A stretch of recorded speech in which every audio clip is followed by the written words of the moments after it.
mutusabire ebirawo byaffe era buli omu waali agenda kuyimirira tusabeko. Mugenda kuddamu kyenziramu kyenjogera kyemuddamu. Mutunule!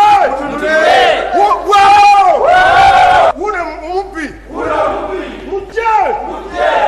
Muli balalu! Sente bazitwala!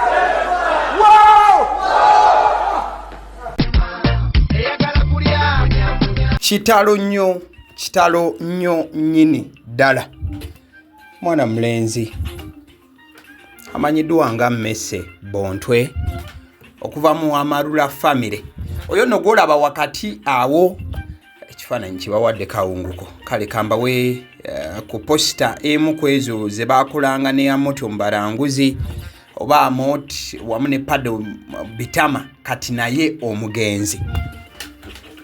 Kyannaku nnyo nnyini ddala nti wakati nga mwana mulenzi Amooti omubalanguzi agenda maaso n'okuba nti yeetegeka okujaganya emyaka 25 gy'amaze mu industry ya comedy. Omu ku bantu be yatandika nabo bennyini be yatandika nabo era omu ku baali bannannyini kibiina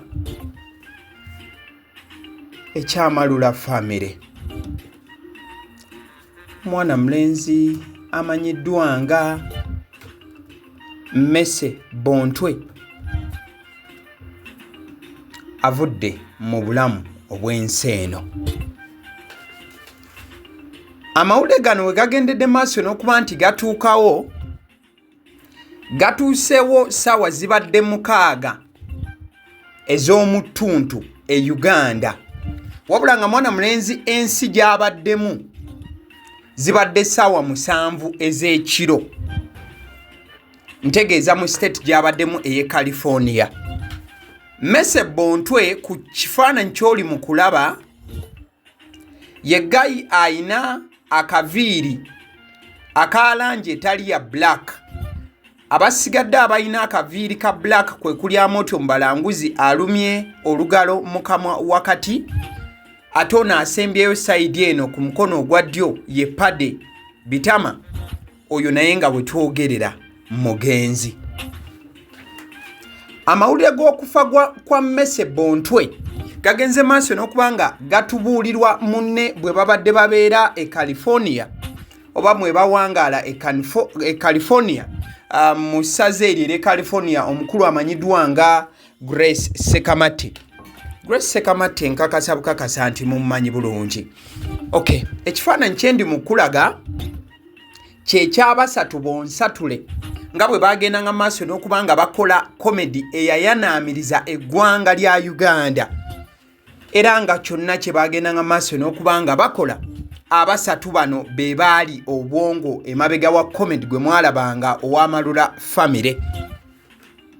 Ekifaananyi kino abasatu baali batambuddekoko era ezimu ku ngendo ze baasookera ddala okutambula mu bibala bya comedy waabwe ow'Amarula family. Era nga Mese Bontwe afudde olunaku olwaleero oba ekiro ekikeesezza olwaleero ewaabwe gye bali mu California mu USA oba mu ggwanga lya America gyali. Mese Bontwe yo yayambadde essaati eya kiragala erimu ebikuubokuubo. Wakati ye Pade Bitama ali mu ka vest oba mu sleeveless. Ate saidi eno ye musajja waffe amanyiddwa ennyo obulungi Amooti omubalanguzi ayambadde kimuzungu takola atya. Amawulire g'okufa kwa Mese Bontwe galeese Ntiisa y'amaanyi nnyo nnyini ddala mu comedy industry y'eggwanga nyaffe Uganda. Eri abantu abakula balaba comedy w'Amarula family buli agenze maaso n'okuba nti afuna amawulire gano afunye okunnyogoga w'abaddaali. Ya mwana mulenzi Amooti omubalanguzi bimuweddeko okuwulira nti munywanyi we Mese Bontwe bwe batandika system eno yonna avudde mu bulamu bw'ensi eno. Amannya amatuufu aga Mese Bontwe ye Nicholas Mpirwe, ng'erinnya lya Mese Bontwe yali etuuma kunoonya ssente. Eyo nno y'emu ku ziposita ze baakolanga okujjukizaako emabegako ezimu ku show ez'amaanyi.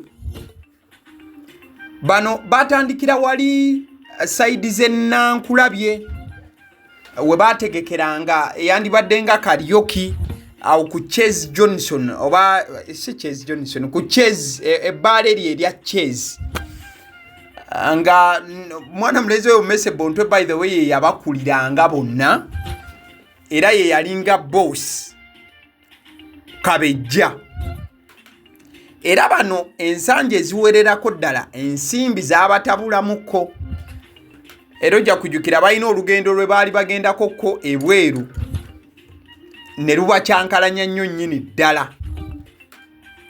Era nga Mese oyo wadde nti bangi balaba nnyo Amooti Mbalanguzi okuba nti nno ya spearheadinze, wabula ne mwana mulezi Mese Bontwe yakola kinene nnyo mu kuyimirira kwa Amarula family mu bufa obufaananako bwe butyo. Era n'emyaka 25 gyonna mwana mulezi ya Amooti Mbalanguzi gya celebratinga egy'okubeera nti amaze mu comedy industry eno. Mese Bontwe ayinza okuba nga ekitone nnyo ayinako emyaka 18 ng'ali n'Amooti oyo nga batambuza ensonga. Oluvannyuma lw'okuba nti nno baali ku Chezi awo nga bakuba komedi waabwe ng'anyinyitidde, WBS TV yagenda maaso n'okuba nga ebakansa ne baleeta ku TV era nga bakulemberwamu Mese oyo Amooti wamu ne Pade Bitama. Bwe baatuuka ku TV baafuna show eyali emanyiddwa nga Side Mirror. Era Side Mirror yagenda maaso n'okuba nga eshuttinga down ekibuga Kampala. Nga buli lunaku Side Mirror lwegenda maaso n'okuba nga happeninga osanga abantu ku nguudo. By the way, ekifaananyi ekyo kyenkulaga era kyekimu ku bifaananyi ebiri iconic oba ebimu ku bifaananyi by'oyinza okugamba ebyenjawulo ennyo nnyini ddala mu bulamu bwa Mese Bontwe yafudde. Wano nno baali bategese empaka z'ababi. Ono gw'olaba atudde mu maaso mu mmotoka ye Ssebabi eyawangula empaka ezo. Kati emabega Mese mu kamotoka ako eri waliyo kapere mu background waliwo wano gayo omweru wano then wali emabega waliwo kapere. So mwana mulenzi ono Mese mu kibiina kya Amarula family yali mulungi nnyo mu administration. Nti wadde yalinga akola comedy wabula ekintu ekikwatagana okufuna ebyensimbi zireeta mu kibiina ebyokutegeka ebyo Mese yali mulungi nnyo. Akyobolaba nti yali brain ez'amaanyi nnyo mu kibiina kino ekya Amarula family. Badde kugamba nti oluvannyuma lw'abano okubeera ku Chezi bagenda maaso okuba nga bafuna ddiiro ey'okukola ku WBS TV eyo gye baakolera Side Mirror yagenda maaso n'okuba nga awoomera abangi. Era wano Amooti waafuukira ow'amaanyi ennyo. Pade Bitama n'afuuka w'amaanyi nnyo wamu ne mwana mulenzi ono Mese Bontwe nga buli we badda abantu bakowoola erinnya limu Side Mirror, ng'abantu bakowoola erinnya limu erimanyiddwa nga Amarula family.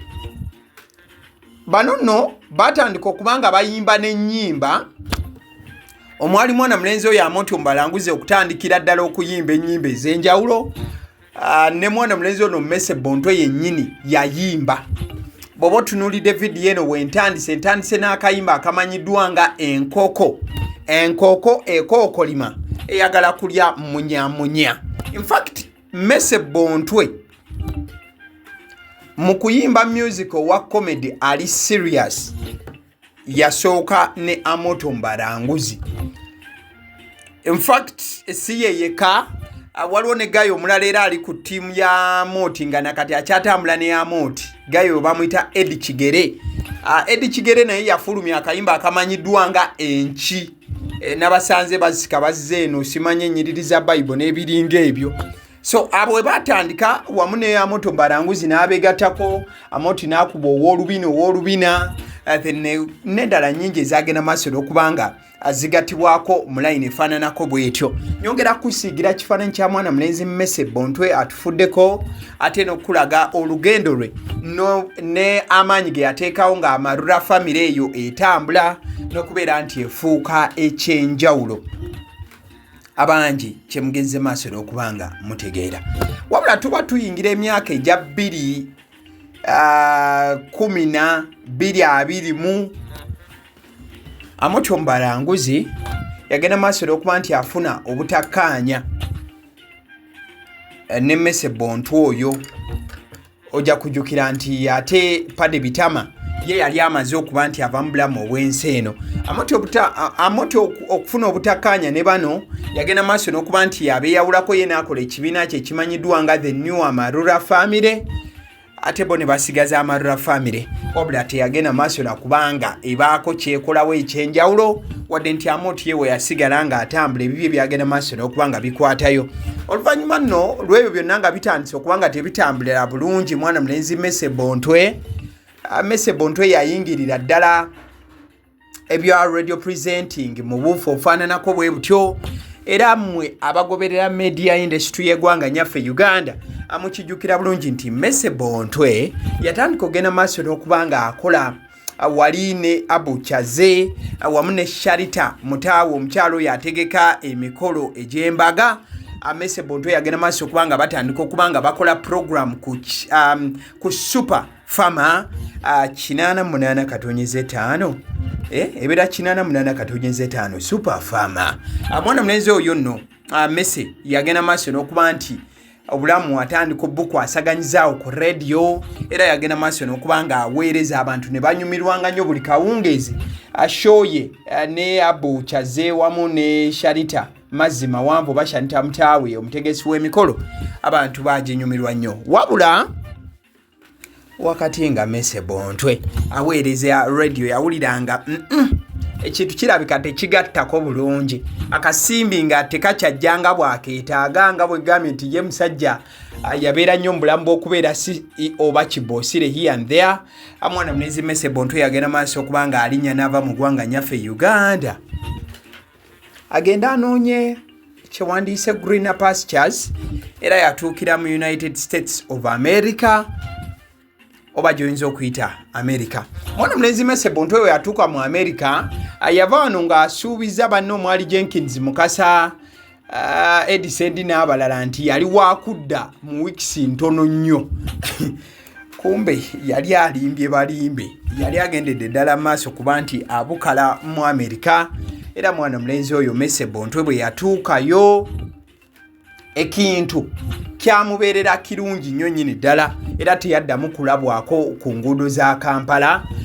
Yono yagenda maaso n'okuba nga asetolinga mu California, essaza eryo erya California, oluvannyuma lw'okuba nti nno ate abukala sayidi eyo omwana mulenzi Mese Bontwe, era obulamu bubadde butandise okuba nga bumutambuliranga bwe yabubala. Wabula ate ebintu kibigendedde maaso n'okubanga bibeera bibi, obulamu ne bumuggwako. Nagenda maaso n'okubanga assa omukka ogw'enkomerero. Mwana mulenzi Grace Sekamate yatuwadde okulangirirwa kw'okufa kwa Mese Bontwe, era agambye nti baganda bange mu arts community munnaffe Mese Bontwe Nicholas Mpiirwe ow'Amarula family atufuddeko. Kitalo nnyo nnyini ddala. Mawulire ga nnaku tebisanyusa, bimalamu amaanyi, kibi nnyo. Kakasa nti bw'oba oli muntu eyalabanga ennyo Saidi Mira bw'oba walabako kaama kacyogamu kuba we baakazanya ne CD zaafuluma, bw'obanga wawulirizaako ku Super Farmer, bw'obanga wagobererako omuziki gwa Uganda akayimba akamanyiddwa nga enkoko ekookolima, Mese Bontwe osobola nnyo nnyini ddala okubanga omumanyi era bw'obanga obadde ogoberera ne interviews za mwana mulenzi Amooti Mbalanguzi mu byonna by'ayogera erinnya lya Mese libaddenga ku mwanjo olw'ensonga nti yakola kinene nnyo nnyini ddala mu bulamu bwe n'obulamu bwabwe nga Amarula family. Mese Bontwe atufuddeko, Mese avudde mu bulamu obw'ensi eno.